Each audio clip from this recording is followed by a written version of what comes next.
হযরত হাবিব ইবনে Umair Rome সম্রাটের দরবারে বন্দী হয়ে গেলেন। তার 9 জন সাথী সঙ্গী সহ কয়জন? 9 জন সাথী সঙ্গী সহ বন্দী হয়ে গেলেন। রোম সম্রাটের দরবারে যখন এই যুবককে উপস্থিত করা হয়ে গেছে, রোম সম্রাট তাকে দেখে যুবকটার বয়স এখনো পর্যন্ত পৌরত্বে পৌঁছে নাই, মাত্র 20-22 বছরের টকবকে একজন যুবক। বাচ্চার মনের মধ্যে মায়া লেগে গেছে, ডেকে বলে, এ নওজোয়ান, তোমার জীবনটা বেশি দূর পর্যন্ত গড়ায় নাই। এই দুনিয়ার সাদাত লাখ মনে হয় তুমি তেমন কিছুই ভোগ করতে পারো নাই, কিন্তু তুমি আমার হাতে বন্দী। এ নওজোয়ান, আমি তোমাকে একটা প্রস্তাব দেই, আমার প্রস্তাবটা যদি মেনে নাও, আমি বাদশা তোমার জন্য 2টা পুরস্কার দিব। কয়টা? 1 নম্বরের পুরস্কার হলো আমি আমার রাজত্বের অংশীদার তোমাকে বানায় নিব। 2 নম্বর পুরস্কার হলো আমার সুন্দরী মেয়েটাকেও তোমার কাছে বিয়ে দেব। এবার যুবক জানতে চায়, বাদশা পুরস্কার তো জানলাম, প্রস্তাবটা কি সেটা জানতে চাই। এবার বাদশাটিকে বলে, তুমি তো মুসলমান? বলে, হ্যাঁ আমি মুসলমান। বলে, আমার মধ্যে ঈমানের ধন আছে, আমি কোরআনের অনুসারে আল্লাহর পয়গম্বরকে আমি নবী হিসাবে মেনে নিয়েছি। এবার খ্রিস্টান থেকে বলে, এই নওজোয়ান, তুমি কালিমাটা ছেড়ে দিয়ে আমাদের মতো খ্রিস্টান যদি হয়ে যাও, তাহলে আমি আমার পক্ষ থেকে তোমাকে 2টা পুরস্কার দিতে চাই। প্রস্তাব কয়টা? কালিমা ছেড়ে দাও। পুরস্কার কয়টা? 2টা। এমন প্রস্তাব যদি আমাদের দেশের যুবকদেরকে দেওয়া হইতো, যুবক বলতো, ইমানের হিসাব পরে করা যাবে, আগে রাজার মেয়ে বিয়ে করবো। কথা ঠিক কিনা? ইমানদার যুবক থেকে বলে, বাদশা নামদার, তুমি মদিনার যুবক দেখেছো, কিন্তু মদিনার যুবকের ইমান এখনো পর্যন্ত দেখো নাই। সুবহানাল্লাহ। এই বাদশা তোমার নাপাক কথাবার্তা ছেড়ে দিয়ে যদি কোনো ভালো প্রস্তাব থাকে আমার সঙ্গে আলোচনা করতে পারো, আর নয়তো তোমার যা ইচ্ছা করতে পারো, কিন্তু আমার ইমানের উপরে তুমি কোনো আঘাত করতে পারো না। সুবহানাল্লাহ। বাদশা বলে, তাই নাকি? বলে, হ্যাঁ। বাদশা মনে মনে ভাবে, নওজোয়ান তার ইমানটা হরণ করার দেখি ভিন্ন একটা কৌশল অবলম্বন করা যায় কিনা। তাহলে সুন্দরী মেয়েটাকে ডেকে নিয়ে আসলেন, ডেকে বলে, মা, এই যে মদিনার যুবক দেখা যায় মুসলমান যুবক, আমি তোমাকে একটা দায়িত্ব অর্পণ করে দেই, তুমি কি পারবে এই যুবকের ইমানটা হরণ করে তাকে খ্রিস্টান বানায় আমার দরবারে নিয়ে আসতে? মেয়েটা ডেকে বলে, বাবা, এটা একটা সিম্পল ব্যাপার, এটা ভারী কোনো কাজ নয়, এটা বিশাল কোনো ব্যাপার নয়। আমি এমন সুন্দরী আমার চেহারা দেখার জন্য এই রাষ্ট্রের অনেক যুবকের রাস্তায় দাঁড়ায় অপেক্ষা করে। বাবা, চিন্তা করবেন না, মাত্র 3 দিন সময় পেলে আমি কাজটা শেষ করে দেব।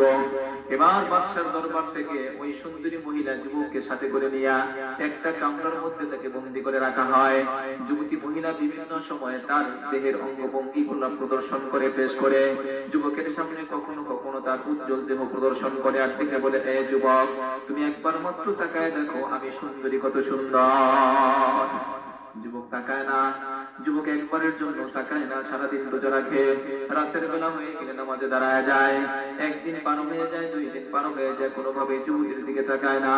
3 দিন যখন পার হতে চলেছে, এবার ওই বাদশার মেয়ে সুন্দরী যুবতী মহিলা যুবকের দরবারে এসে বলে, নওজোয়ান, আমি বুঝতে পারলাম না আমার চেহারার দিকে তাকাইতে তোমাকে কে বারণ করে, কে বাধা দেয়? আমি এমন সুন্দরী মেয়ে, আমার দিকে একবার তাকানোর জন্য এই অঞ্চলের এই মহলের কত পুরুষ তারা অপেক্ষা করে তাকায় থাকে, আমাকে একবার পাবার জন্য তারা জীবনকে উৎসর্গ করতেও প্রস্তুত হয়ে যায়। আর তুমি কেমন নওজোয়ান মদিনার যুবক, কেমন মুসলমান, 3 দিন পর্যন্ত একই কামরার মধ্যে তোমার সঙ্গে অবস্থান করলাম, একটা বারের জন্য তুমি আমার দিকে কেন তাকাও না? এই যুবক, আমি জানতে চাই আমার দিকে তাকাইতে তোমাকে কে ফিরায়? এবার যুবক মাথার নিচের দিকে রেখেই বলে, এ মহিলা, ভালো করে শুনে নাও, আমি ওই আল্লাহকে ভয় পাই। লা তাখুযুহু সিনাতুন ওয়ালা নাওম।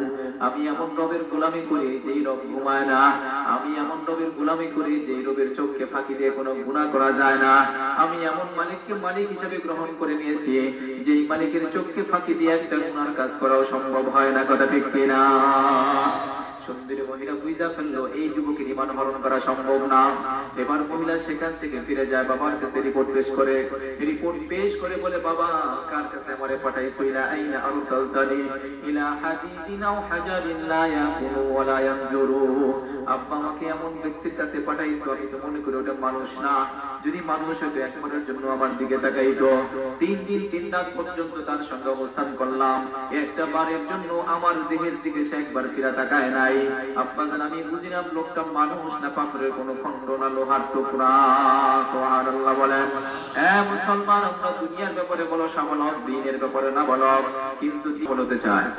একজন ব্যবসায়ী ব্যবসায় সফল হতে চায়, একজন রাজনীতিবিদ রাজনীতিতে কি হতে চায়? সফল হতে চায়। কথা ঠিক কিনা? হ্যাঁ, যে যে লাইনে আছে সে তার লাইনে কি হতে চায়, সফল হতে চায়। সম্মানিত সুধী, সফলতা কাকে বলে এটাই তোমরা বুঝি না। আল্লাহ রাব্বুল আলামিন বলেন, বাল তুসিরুনাল হায়াতাদ দুনিয়া ওয়াল আখিরাতু খায়রুন ওয়া আবকা।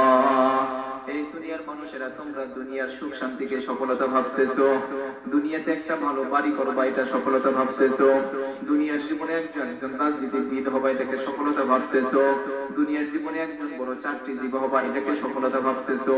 না না, এটা দুনিয়ার সফলতা হলে হতে পারে, কিন্তু মৌলিকভাবে সামগ্রিকভাবে এটাকে সফলতা বলে না। আল্লাহ বলেন, ওয়াল আখিরাতু খায়রুন ওয়া আবকা। তোমাদের জন্য পরকাল হলো আসল সফলতা। কথা ঠিক কিনা? মুসলমান ভাইয়েরা, আমার বলতেছিলাম সফলতার কথা। কেউ চাকরিকে সফলতা মনে করে, কেউ বিদ্যাকে, বুদ্ধিকে, কেউ রাজনীতিকে, কেউ বড় ব্যবসায়ী হওয়াকে। আল্লাহ দেখে বলেন এর একটার নাম সফলতা নয়। সফলতার কথা আল্লাহ পাক কোরআনে কারীমের মধ্যে বলে দিয়েছেন, ফামান যুহজিহা আনিন নার ওয়া উদখিলাল জান্নাতা ফাকাদ ফাজ। সফল যদি হতে চাও জাহান্নাম থেকে নিজের নামটা কাটায়া দাও। কথা ঠিক কিনা? এই পৃথিবীর একজন সাধারণ মানুষ, তার ঘরে কাপড় থাক নাই থাক, পেটে ভাত থাক নাই থাক, সমাজে তার মর্যাদা থাক আর নাই থাক, মানুষ তাকে ইজ্জত করুক আর নাই বা করুক, ওই মানুষটা যদি জাহান্নাম থেকে নিজের নামটা কাটায়া জান্নাতের মেহমান হইতে পারে, আল্লাহর কোরআন বলে এই মানুষটাই হলো সত্যিকারের সফল। কথা ঠিক কিনা? অন্যদিকে মানুষ যদি রাজনীতিবিদ হয়, এমপি হয়, মন্ত্রী হয়, প্রধানমন্ত্রী হয়, 10টা দেশের মালিক যদি হয়ে যায়, আর ওই মানুষটা যদি আল্লাহর তৈরি জাহান্নাম থেকে নাজাত না পায়, ওই মানুষটার দুনিয়ার জীবনের যত কিছু হোক না কেন তার জীবনের কোনো সফলতা অর্জন হয় নাই। ঠিক কিনা? নমরুদের কি টাকা পয়সা কম ছিল বলেন? কারণে টাকা পয়সা কম ছিল? হ্যাঁ। তারপরে ফেরাউনের কি ক্ষমতা কম ছিল? যদি ক্ষমতা সফলতা হতো তাহলে ফেরাউন সব থেকে বড় সফল হওয়ার কথা। টাকা পয়সা যদি সফলতার মানদণ্ড হতো তাহলে কারণ পৃথিবীর সব থেকে সফল হওয়ার কথা। বিদ্যার বুদ্ধি যদি সফলতার মানদণ্ড হতো তাহলে আবু জেহেল সব থেকে সফল হওয়ার কথা। কিন্তু ওরা তো এতটা পরিমাণে বিফল, পৃথিবীর কেউ ওদের নাম পর্যন্ত রাখতে চায় না। ঠিক কিনা? ছেলের নাম ফেরাউন রাখবেন কেউ, নমরুদ রাখবেন, কারুন রাখবেন, হামান রাখবেন, আবু জেহেল রাখবেন, কেউ এগুলা রাখতে চায় না। ওরা কতটা ব্যক্ত হয়েছে পৃথিবীতে, ওদের নাম পর্যন্ত কেউ শ্রদ্ধার সাথে নেয় না। ফেরাউনের লাশটা দেখো মিশরের জাদুঘরে, খায় না মাটি, পোকামাকড় সবাই ঘৃণা করে। ঠিক কিনা? এই জন্য ফেরাউনের মতো সফল আমরা হতে চাই না, কারুনের মতো সফল আমরা হতে চাই না, নমরুদের মতো সফল আমরা হতে চাই না, আবু জেহেলের মতো সফল হতে চাই না। আমরা সফল হতে চাই আবু বকর সিদ্দিকের মতো। ঠিক কিনা? আমরা সফল হতে চাই হযরত ওমর ফারুকের মতো, আমরা সফল হতে চাই উসমান গনি রাদিয়াল্লাহু তাআলা আনহুর মতো, আমরা সফল হতে চাই আশারায়ে মুবাশশারার মতো। কথা ঠিক কিনা? তাহলে সফলতার মানদণ্ড হলো আপনি যদি নিজেকে জাহান্নাম থেকে বাঁচাইতে পারেন তাহলেই সফলতা। কথা ঠিক কিনা? সম্মানিত সুধী, পৃথিবীতে যে যে লাইনে সফলতা চায় ওই লাইনে থেকে মেহনত করতে হয়। মেহনত ছাড়া পৃথিবীতে কেউ কিছু হতে পারে না। হতে পারে? একজন মানুষ চিন্তা করছে যে আমি ডাক্তার হতে চাই, মনে মনে চিন্তা করছিল, স্বপ্নে দেখছিল, পরের দিন গায়েবী ডাক্তার হয়ে গেছে। এমন কোন ইতিহাস আছে? না। ডাক্তার হওয়ার জন্য তাকে মেডিকেল সায়েন্সে ভর্তি হইতে হবে। মেডিকেল সায়েন্সে ভর্তি হওয়ার আগে 10 বছর ভালো করে পড়াশোনা করা লাগবে। ভর্তি হওয়ার পরেও আরো 4 থেকে 5 বছর ভালো করে পড়াশোনা করা লাগবে, পাস করা লাগবে। এইভাবে 15-20 বছর 25 বছর পর্যন্ত পড়াশোনা করার পরে একদিন সে সফল ডাক্তার হয়। কথা ঠিক কিনা? একজন লোক ব্যবসায়ী সফল হতে চায়, 5 দিন ব্যবসা করতে, পরের দিন দোকান বন্ধ, ও কিয়ামত রাতে সফল হতে পারবে না। কথা ঠিক কিনা বলেন? ব্যবসায় যদি সফল হতে চায় কমপক্ষে 10-15 বছর সময় লাগে। চাকরিতে যদি সফল হতে চায় 15-20 বছর চাকরি করা লাগে। রাজনীতি যদি কেউ সফল হতে চায় 20-30 বছর রাজনীতি করার পরে সফল হইতে হয়। আপনি জান্নাতের সফল মেহমান হবেন, এর জন্য আপনাকে আমাকে কোনো কর্মসূচি পালন করতে হবে না। কি বলেন? হবে? মুসলমান ভাইরা আমার, একটু ধারণা করেন, ইমাজিন, একটু মনে করেন, একটু মাথার সাথে বুদ্ধিটা খাটান। এই পৃথিবীতে একজন মানুষ ডাক্তার হতে তার কেমন যোগ্যতা থাকা লাগে, একজন মানুষ মাস্টার হওয়ার জন্য তার কেমন যোগ্যতা থাকা লাগে, একজন মানুষ ইঞ্জিনিয়ার হওয়ার জন্য তার কেমন যোগ্যতা থাকা লাগে, আমাদের বোয়াপুর উপজেলা পরিষদের একজন চেয়ারম্যান হওয়ার জন্য তার কত যোগ্যতা থাকা লাগে, একজন মানুষ ইউএনও হওয়ার জন্য, উপজেলা নির্বাহী অফিসার হওয়ার জন্য কেমন যোগ্যতা হওয়া লাগে, একটা ছোট্ট উপজেলার একজন চেয়ারম্যান আর মেম্বার হইতে যদি এত যোগ্যতার দরকার হয় হয়, ও বন্ধু একজন সর্বনিম্ন জান্নাত থেকে 10 দুনিয়ার সমান একটা জান্নাত আল্লাহ পাক দিবেন। ওই বিশাল বড় জান্নাতের জন্য যোগ্যতার দরকার আছে না নাই? ভাবছেন কখনো জান্নাতে কে কে চাইতেছে? হাত তুলে তো দেখি। আল্লাহ কবুল করেন, সকলে বলেন আমিন। কষ্ট হচ্ছে আপনাদের? একটু ভাবেন কথাটা, একটু ঠান্ডা মাথা। আমি এখন ওয়াজে ঢুকি নাই। আমি জান্নাতে যাইতে চাই। জান্নাতের এরিয়া কত বলে? এই পৃথিবী পুরাটা একত্র করলে যতটুকু হবে, ওকে 10 দিয়ে গুণ করলে যতটুকু এরিয়া হবে, সব থেকে ছোট জান্নাত যেটা, সব থেকে নিম জান্নাত যেটা, আদমা জান্নাত যেটা, সব থেকে কম দামি জান্নাত যেটা হবে, সেই জান্নাতটা হবে এই পৃথিবীর 10 দুনিয়ার সমান। এত বিশাল বড় একটা জান্নাতের রাজত্ব আপনার কাছে চলে আসবে। আপনি ওই জান্নাতের মালিক হবেন, আপনার কিছুই যোগ্যতা লাগবে না, খালি খাইবেন আর ঘুমাইবেন, জান্নাতে চলে যাবেন না। এই মামুর বাড়ির মুয়ার কলা মনে করছেন মুসলমান, জান্নাতে যাওয়ার জন্য দুইটা জিনিস শর্ত। ইন্নাল্লাহা আশতারা মিনাল মুমিনিনা আনফুসাহুম ওয়া আমওয়ালাহুম বিআন্না লাহুমুল জান্নাহ। এই দুনিয়ার মানুষেরা জান্নাতে যেতে চাইতে চাও, দুইটা কাজ করবা। আমি তোমাকে জান দিছি, জানকে আমার জন্য ব্যবহার করবা। আমি তোমাকে মাল দিছি, মালকে আমার জন্য ব্যবহার করবা। জান আর মাল নিয়ে যেই ব্যক্তি আমার কাছে আসবা, আমি আল্লাহ তার জন্য জান্নাতের বরাদ্দ দিয়ে দিলাম। জান্নাতে কেমনে যাব এই কথাটা শেষে বলবো ইনশাআল্লাহ। এই আয়াতের তরজমার ব্যাখ্যাটা শেষে করব ইনশাআল্লাহ। জান্নাতে কেমনে যাওয়া যায়, এর আগে আমি ভাবছিলাম আজকে কোন একটা নির্ধারিত বিষয় নিয়ে তাফসীর করব, কিন্তু আমাকে একটু বলা হয়েছিল যে নতুন মাদ্রাসা আমরা করছি, মাদ্রাসার শিক্ষার একটু গুরুত্ব সম্পর্কে আলোচনা করলে ভালো হয়। আপনারা কি মনে করেন? ঠিক আছে না কথা? যদি অসুখ হয়েছে জ্বর, আর ওষুধ যদি পাতলা পায়খানার দেন, ও ডাক্তারও ভালো না, রোগীও ভালো না। কথা ঠিক কিনা? যেই রোগ সেই ওষুধ দিতে হবে, যেই উদ্দেশ্যে প্রোগ্রাম সেই প্রোগ্রাম উপলক্ষে 2-4টি কথা যদি না হয় তাহলে কিসের ওয়াজ মাহফিল? কথা ঠিক কিনা? মুসলমান ভাইয়েরা আমার, আমি আজকে যে বিষয়টি আপনাদের সামনে আলোচনা করতে চাই, কোরআন পড়লে লাভ আছে না নাই? কোরআন শুনলে লাভ আছে না নাই? কোরআনকে মহব্বত করলে লাভ আছে না নাই?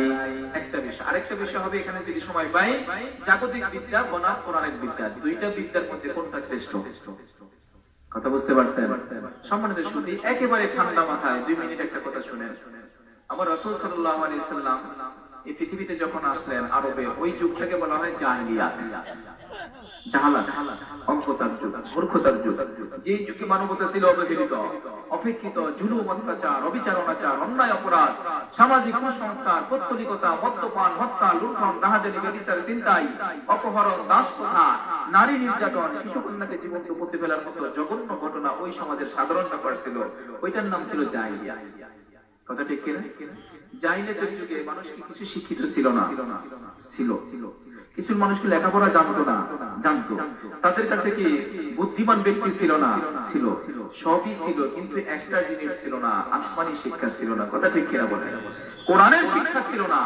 যেই কারণে ওই যুগের মানুষ পৃথিবীতে সব থেকে নিকৃষ্ট মানুষ, সব থেকে নীচ মানুষ, সব থেকে অনাদর্শ মানুষ হিসাবে এই পৃথিবীর মানুষের কাছে পরিচিত হয়েছিল। সম্মানিত সুধী, ওই সমাজেই যখন আমার রাসূল সাল্লাল্লাহু আলাইহি ওয়াসাল্লাম কোরআনকে সামনে নিয়ে সমাজের মানুষের কাছে ঘুরলেন, মানুষকে কোরআন দ্বারা সংশোধন করার চেষ্টা করলেন, ওই যুগের মানুষগুলা অল্প কিছুদিনের মধ্যে পৃথিবীতে শ্রেষ্ঠ মানুষে পরিণত হয়েছিল। কথা ঠিক কিনা বলেন? তার মানে কথার রেজাল্টটা কি? রেজাল্ট হচ্ছে কোরআন ছাড়া সমাজ অশান্তির সমাজ।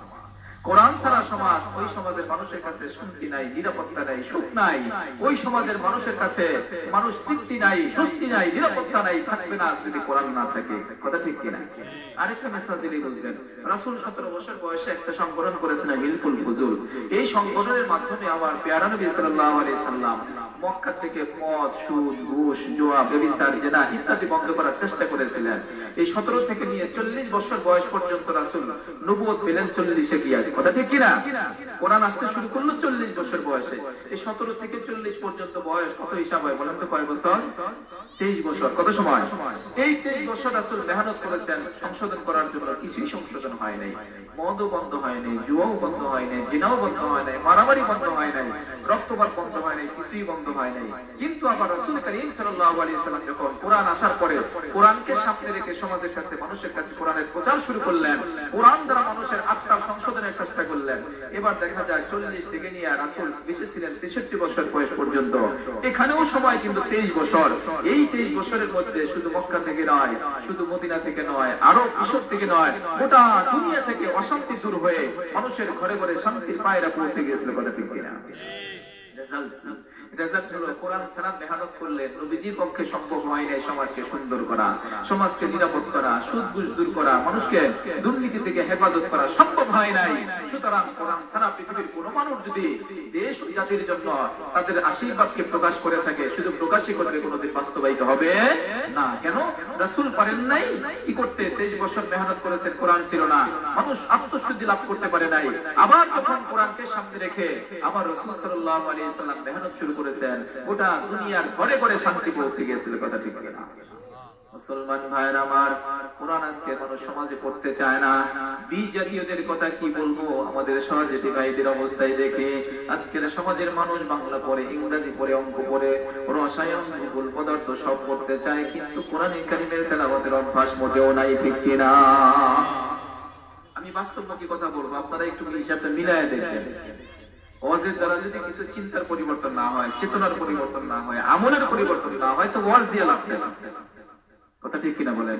হাসপাতালে রোগী ছিল, রোগ নিয়ে ফিরে আসলো, হাসপাতালও পচা, রোগীও পচা, কথা ঠিক কিনা?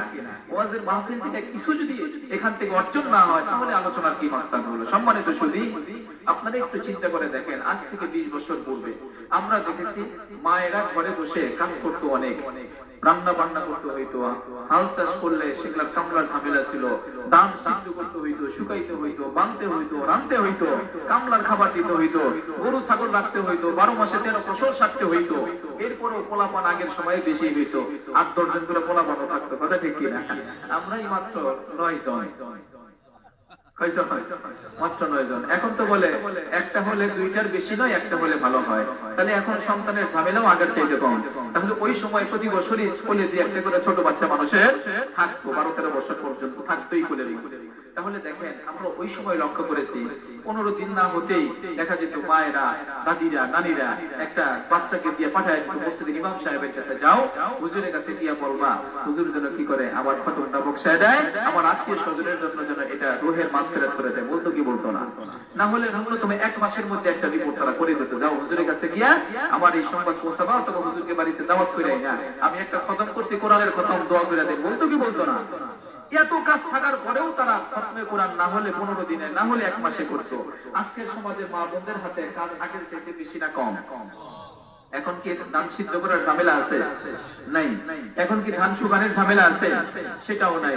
ধান এখন ঝাড়তেও হয় না, রেডিমেড চাউল বাজার থেকে আসে, আবার রাইস কুকার, আবার ঘেঁষের চুলা, কারি কুকার, এখানে জাল টাল দেওয়ার কোনো ঝামেলাও নাই, শুধু চাউলটা ধুইয়া কোন রকম বসায় দিতে হয়, এতটুকু। পোলা বন্ধ আগে 10-12 জন, এখন তো 1-2টার বেশি কারো নাই, কথা ঠিক কিনা? আবার গরু বাছুরের ঝামেলাও নাই, হাল চাষও নাই। এখন আত্মীয় স্বজনও বাড়িতে ঢুকতে পারে না, কোন কোন বাড়ি ঘরতে এমন আছে আত্মীয় স্বজন ঢুকবে তো সে অনেক দূরের ব্যাপার, বিবির পারমিশন ছাড়া বিড়ালও বাড়িতে ঢোকার চান্স পায় না, কথা ঠিক কিনা? আগে আত্মীয় স্বজনও আসতো। আমার ফুফা ছিল, বৃদ্ধ হয়ে গেছে, এরপরেও যদি দাওয়াত করতে একটু দেরি হইতো রাগ করতো, এই বছর দাওয়াত করতে দেরি করছো কেন? হ্যাঁ, এই ছিল অবস্থা। এখন তো নতুন আত্মীয় হইলে কিছু আদর কদর আছে, পুরাতন আত্মীয়ের কোনো আদর কদরও নাই। এই যখন অবস্থা, ওই সময়ে মায়েদের হাতে সময় ছিল কম, কোরআনের তেলাওয়াত হইতো বেশি। এখনকার সময়ে মা বোনদের হাতে সময় অনেক বেশি, কোরআনের তেলাওয়াত হচ্ছে না। কারণ দেখি, কারণ হলো শয়তানের ধোঁকা, কারণ হলো আমরা জাহান্নামের দিকে এগিয়ে যাচ্ছি। দুনিয়ার সুখ শান্তিকে প্রাধান্য দিয়া আমি আমার জীবনটাকে নষ্ট করে যাচ্ছি, কথা ঠিক কিনা? এটা হলো মায়েদের অবস্থা। বাবাদের অবস্থাও কিন্তু ভালো না। বাবার আগে যে পরিমাণ শ্রম দেওয়া লাগতো, এখনো তো শ্রমের ব্যাপার সেবার নাই। এখন বৃদ্ধ বয়স হয়ে গেলে যারা রিটায়ার্ড আছেন, অনেক সময় তাদের হাতের মধ্যে পাওয়া যায়। সময় হলে কি হবে, এখন 60-70 বছর বয়সের সময়গুলা ব্যবহার করে চাষ চলে গিয়ে, কথা ঠিক কিনা? সময় যখন পাইছি সময়টা কাজে লাগাই, কোথায় লাগাবো? বলে চাষ চলে গিয়ে একটা চা খাই আর 3 ঘন্টা বৈশাখ টিভির একটা সিরিয়াল দিকে শেষ করি। এই সময় ব্যবহার করার জন্য আল্লাহ বুঝে আপনাকে হায়াতটা দিচ্ছেন না। হাসরের ময়দানে 5টা প্রশ্নের জবাব না দিয়ে নড়চড় করতে পারবেন না। হায়াত দিছিলাম কোন কাজে ব্যয় করছে? তার মানে কথা হচ্ছে এখনকার সময় মানুষের আমল কমে যাচ্ছে, কথা ঠিক কিনা? আর এখনকার সময় মানুষের কোরআনের সাথে সম্পর্ক কমে যাচ্ছে। পড়বে কোথায় থেকে? কোরআন তো শিখেই না। শিখলে না পড়বে না। শিখলে না কোরআন পড়বে। নিজের 5টা কলিজার টুকরা সন্তান একজনকে কোরআন শেখার জন্য সময় দেয় না। বাংলা পড়ার সময় হয়, ইংরেজি পড়ার সময় হয়, অঙ্ক পড়ার সময় হয়, রসায়ন, ভূগোল, পদার্থ, জীববিজ্ঞান পড়ার সময় হয়। মুসলমানের কোরআন পড়ার সময় হয় না। খালি বইরা দেখো তোমার হিসাবটা কোথায় যায় থেকে। মুসলমান বন্ধুর আমার, কোরআন পড়লে লাভ হয় আছে না নাই? কোরআন পড়লে কি কি লাভ হয় আজকের সমাজের মানুষের জানা দরকার। 1 নম্বরের ফায়দা হলো কোরআন পড়লে দিনের জং দূর হয়। সুবহানাল্লাহ। দিনের মধ্যে জং আছে না নাই? আমাদের দিনে জং আছে বলেই তো মসজিদের জামাতে শরীক হইতে পারি না। দিনের মধ্যে জং আছে বলেই তো আমার আজকে আমল হয় না, ইবাদত হয় না, রোজা ঠিক মতো হয় না, পর্দা বসিরা হয় না, হালাল হারাম আমি পয়সা চলতে পারি না। কেন বলে দিনের মধ্যে জং ধরে গেছে। এ মুসলমান, যদি লোহার মধ্যে জং ধরে যায় দূর করার জন্য রাতের ব্যবস্থা করতে হয়। দিনের মধ্যে যদি জং ধরে যায়, আল্লাহর পয়গম্বর বলেন কোরআনে কারীমের তেলাওয়াত হলো তোমার রাত। সুবহানাল্লাহ। যত বেশি কোরআনে কারীমের তেলাওয়াত করবে তত বেশি দিনের জং দূর হবে। সুবহানাল্লাহ। 2 নম্বরের ফায়দা হলো কোরআনে কারীমের তেলাওয়াত করলে স্বয়ং আল্লাহ রাব্বুল আলামিনের সঙ্গে মহব্বত পয়দা হয়। চিল্লায়ে বলেন সুবহানাল্লাহ। কার সাথে মহব্বত? আহারে কি পুরা কপাল মুসলমান। আজকে একজন চেয়ারম্যানের সাথে সম্পর্ক রাখার জন্য রাত নাই দিন নাই একাকার করে ফেলে, একজন এমপি মহোদয়ের সাথে সম্পর্ক রাখার জন্য রাত দিন একাকার করে ফেলে, প্রধানমন্ত্রীর সাথে সম্পর্ক রাখার জন্য রাত দিন একাকার করে ফেলে। কিন্তু পৃথিবীর সকল প্রধানমন্ত্রীর যিনি প্রধান, যার হাতে মানুষের নমিনেশন, যার হাতের কোথায় মানুষের হায়াত আর মৌতের ফয়সালা, সেই পরিবেশের সাথে মহব্বত সৃষ্টি হবে কি করলে? কথা বলেন কি করলে? কোরআনে কারীমের তেলাওয়াত করলে আল্লাহর সঙ্গে মহব্বত সৃষ্টি হয়। মুসলমান বন্ধুরা আমার, আজকের সমাজে এই কথা যদি আমি বুঝতাম আল্লাহর সঙ্গে আমার মহব্বতের দরকার আছে, তাহলে সকালবেলা ঘুম থেকে উঠেই 2-1 পারা কোরআন আমার পড়া দরকার ছিল, রাতে ঘুম যাবার পূর্বে 2-1টা সূরা পড়ে ঘুম যাবার দরকার ছিল, মাঝে মধ্যে সময় পেলে কিছু কিছু সময় কোরআনে কারীমের তেলাওয়াত করার দরকার ছিল। যেহেতু আল্লাহর সঙ্গে মহব্বতের প্রয়োজন আমি বুঝি না, এই জন্য কোরআনে কারীমের তেলাওয়াত আমার হয় না। কথাগুলো কি ঠিক না বেশি? 3 নম্বর ফায়দা হলো কোরআনে কারীম তেলাওয়াত করলে প্রত্যেকটা হরফের বিনিময়ে কমপক্ষে কয়টা নেকি হয়? কমপক্ষে 10টা নেকি। কয়টা? মান জা বিল হাসানাতি ফালাহু আশরু আমসালিহা। কোরআনে কারীমের একটা হরফ যদি কোনো মানুষ পড়ে তার আমলনামায় কমপক্ষে 10টা নেকি দেওয়া হয়। সুবহানাল্লাহ। হুজুর নেকি দিয়ে কি করব? খালি তো আমার টাকার দরকার, খালি টাকারই দরকার, নেকির দরকার নাই। কার কার নেকির দরকার আছে একটু হাত তুলে দেখান তো। আল্লাহ কবুল করো। আমিন। মাঝে মাঝে একটু হাত উঠাইলে কি হয় জানেন? অলসতাটা কেটে যায়, মনোযোগটা ফিরে আসে। কষ্ট নিচ্ছেন না তো আপনারা? মুসলমান বন্ধুরা আমার, এই দুনিয়াতে চলতে লাগে মানুষের টাকা, ওই জগতে চলতে লাগবে মানুষের নেকি। দুনিয়ার জীবনে যার টাকা বেশি তার সুবিধা বেশি, টাকা বেশি থাকলে তার পজিশন ভালো, টাকা বেশি থাকলে তার সুযোগ সুবিধা ভালো, ভালো বিবিটাও পাওয়া যায়, ভালো গাড়িটা পাওয়া যায়, ভালো বাড়িটা পাওয়া যায় টাকা বেশি থাকলে। কথা ঠিক কিনা? টাকা বেশি থাকলে ভালো, কম থাকলেও চলা যায়, না থাকলেও কিন্তু চলে যায়। বড় ভাইয়ের টাকা আছে, ছোট ভাইয়ের না থাকলেও চলে যায়। বাবার টাকা আছে, ছেলের না থাকলেও চলে যায়। সরকারের টাকা আছে, জনগণের না থাকলেও চলে যায়। ঠিক কিনা? এই যে রাস্তা কোটি কোটি টাকা ব্যয় করতেছে, যদি আপনাকে আমাকে দায়িত্ব দিতে পারতাম এত টাকাতে রাস্তা বানাইতে, সরকারের টাকা খরচ করতেছে আমাদের জন্য। কথা ঠিক কিনা? এই জন্য একজনের না থাকলে আরেকজনের চলে যায়। দুনিয়ার জগতে টাকা বেশি থাকলে ভালো, কম থাকলেও চলা যায়, না থাকলেও কিন্তু বন্ধ চলে যায়। পরকালের হিসাবটা হবে অন্যরকম, ভিন্ন রকম। ওই জগতে নেকির ব্যাংকে যার যত বেশি নেকি জমা হবে, ওই মানুষটার জন্য তত বেশি সুবিধা হবে। নেকি যদি কম হয় তাহলে চলবে না, না থাকলে তো উপায় নাই। নেকি না থাকলে উপায় আছে বলেন? পরকালে কি টাকা দিলে আল্লাহ খুশি হবে? টাকা দিয়ে কি জান্নাতে যাওয়া যাবে? জান্নাতে যাইতে গেলে কি করবে? নেকির দরকার হবে। আম্মা মান খাফফাত মাওয়াজিনুহু ফাউম্মুহু হাওিয়া। যদি নেকির পাল্লা আপনার হালকা হয়ে যায়, আপনার জন্য ঠিকানা হবে হাবিয়া, দুজক, আগুনের দুজক। কথা ঠিক কিনা? ওই জগতে আপনার চলতে লাগবে নাকি? ও মুসলমান, শুধু টাকা থাকলেই চলবে না, আমার জীবনে টাকার চাইতে নেকির দরকার হাজারো গুণ বেশি।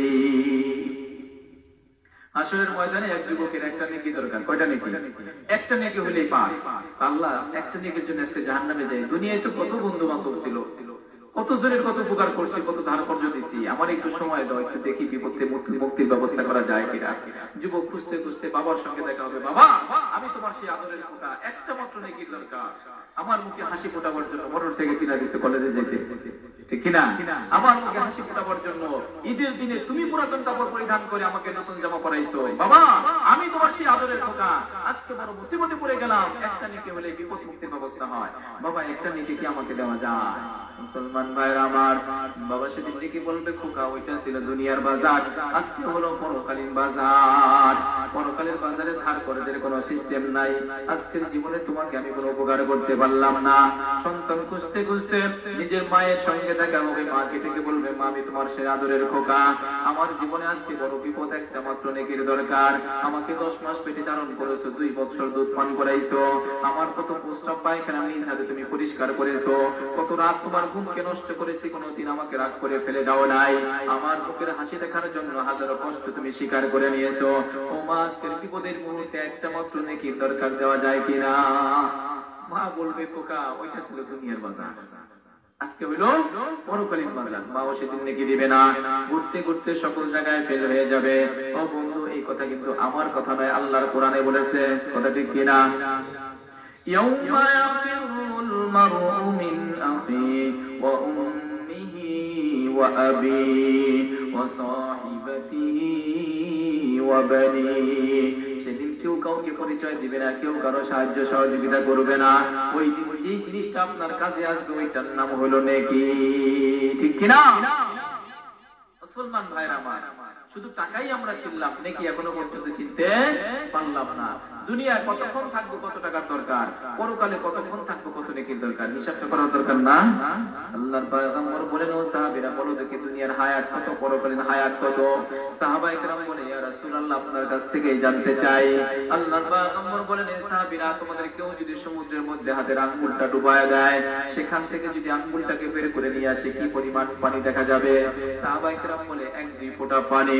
আল্লাহর পয়গম্বর বলেন, এ সাহাবীরা 1-2 ফোঁটা পানি হলো তোমার দুনিয়ার হায়াত, আর বিশাল বড় সমুদ্রটাই হলো তোমার পরকালীন হায়াত। সুবহানাল্লাহ বলবেন না?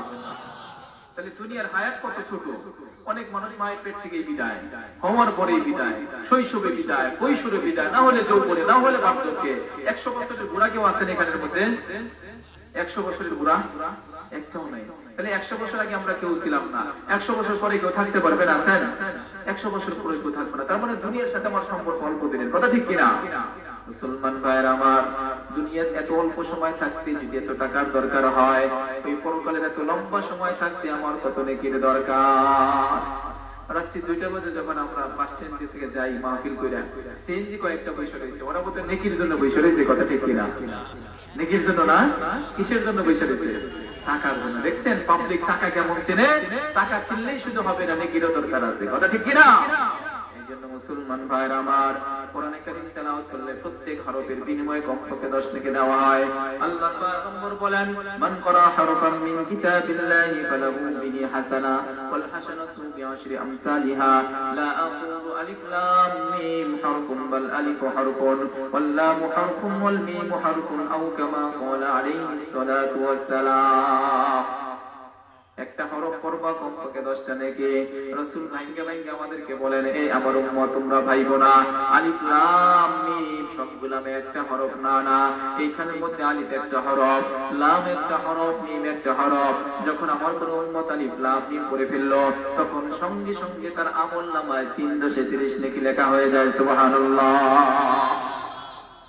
3টা ফায়দার কথা বলছে। 1 নাম্বার দিনের জমজম হয়, কথা মনে রাখতে হবে।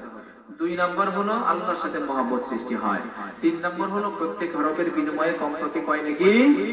10 নেকি দেওয়া হয়।